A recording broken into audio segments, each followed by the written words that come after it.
It's not when they're the loudest that you should be the most concerned in your marriage. It's actually when they're the most quietest that you should be concerned.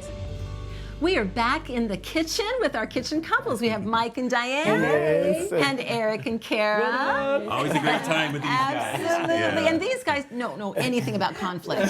There is no conflict at all. Well, listen, this is season 7 of A Better Us, and we've talked about conflict probably at least a couple times in each season.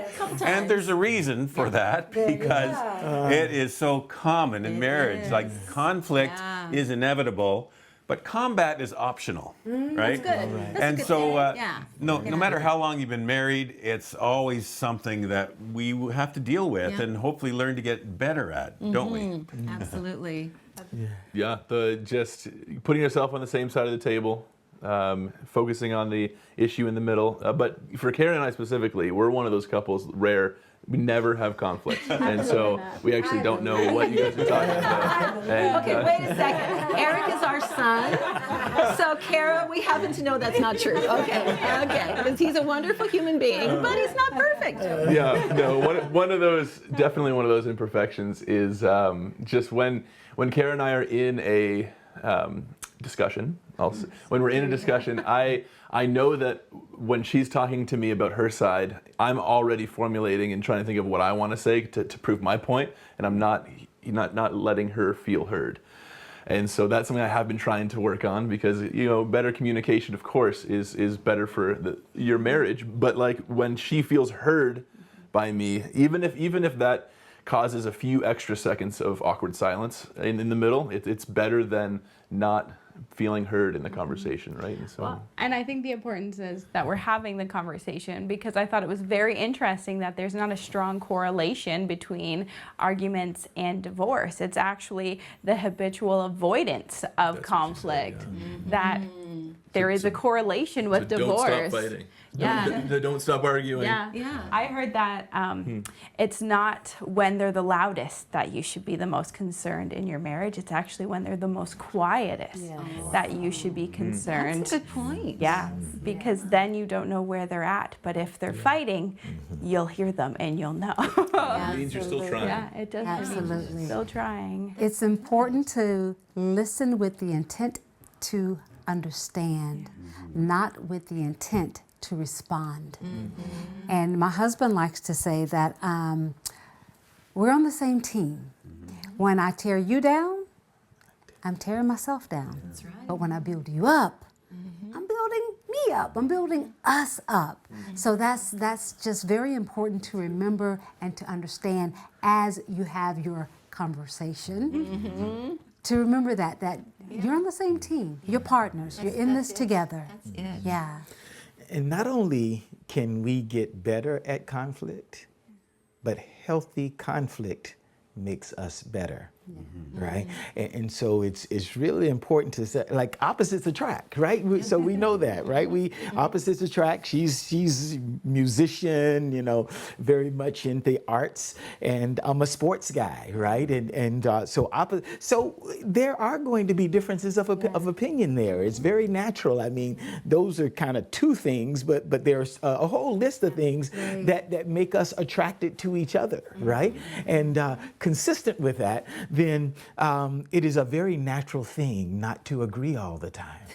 Yes. And so let's normalize this thing. Like, if we don't, and then as we normalize it, let's make it reasonable to kind of have conversation about this, and so that conversation doesn't seem awkward, right? Because we're not supposed to, agree all the time. Exactly. I like that. Make it normal that you're not going to agree all the time, and don't be shocked or upset when you discover that you disagree. That's right. And take that a step further. When you have kids, you're actually modeling for your kids how to work through disagreements. That's it. Because they're going to marry someone different from them, and they need to know how to do that. Yeah. That's good. Neil and Cheryl, one of the things that they said was, be clear about what you're fighting about. First of all, let me back up and say that when we say fight, actually Les and Leslie Parrott, Doctors Les and Leslie Parrott, who They've been on this show many who are times. regular contributors as experts. One of their books, the classic, is called The Good Fight. Okay, it's all about fighting in marriage, but there's a good way to do it. But the one thing Neil and Cheryl said was be clear about what you're fighting about. That sometimes the issue appears to be a surface issue. You think you know what it's about, but there's something below the surface. That's the real trigger. That sometimes you need to I know where to you're just going with ask this. some clarifying questions, Yes. like so why is this an issue? Why are you really feeling that way? Is there something? And you can dig a little deeper, and maybe you could discover something. Yeah, new. you know what? With us early in our marriage, I was very tense while Ron would drive the car. Okay, so I'd be driving down the road. You're like, I need to take over. I think taking I'm over a safe right driver, and it's a two-way highway like we have not far from our house here. It's usually a long drive to get to where we're going. And so I like to pass, to get around some slow vehicles. But that's when she starts getting upset and tense. No, and don't. Sounds familiar? And then, but then it starts bugging me. I'm thinking, okay, here, don't you trust me? What's the deal? Believe in my driving ability, please. Yeah. I can do this. And so we'd get into some conflict. familiar. You know what? So we had like that's a surface thing, but we had to dig under the surface, and we discovered that it actually goes back to when I was a little girl. My dad actually saw driving the car as this challenge. And he should have been a race car driver, I am convinced, because he lived for speeding, for cutting it close, A little adrenaline rush. for weaving around on those two-way roads. Right. He would see a car coming, he said, I can do it. And he would get over, and in that lane they're coming, and it gets over really fast.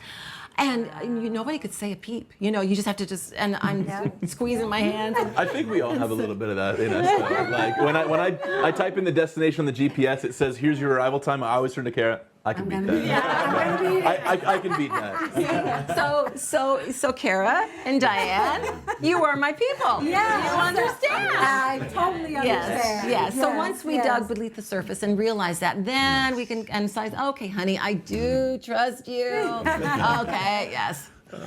So we do need to take those steps. Those are some good keys. You can go back and watch this again, and you can write down those 3 points from Neil and Cheryl. And resolving conflict, so important in marriage, and do it well. And remember to focus on the issue and not the person. That's it. Right. Focus on the issue and not the person. And when you focus on the person, you're doing it together. Yeah. Being on the same On the same same side. team, same team. Oh, good stuff for you and your marriage. But don't go anywhere, because there's more Better Us to come. Hey friends, we really hope you're enjoying the marriage conversations here on our A Better Us YouTube channel. We have hundreds of more helpful marriage videos designed to give you hope and tools to make your marriage even better. Right. And you can see just a few options we think you might like here and here. So keep exploring. Oh, and make sure you subscribe by clicking here so you don't miss out on all the great marriage help we have coming your way all the time.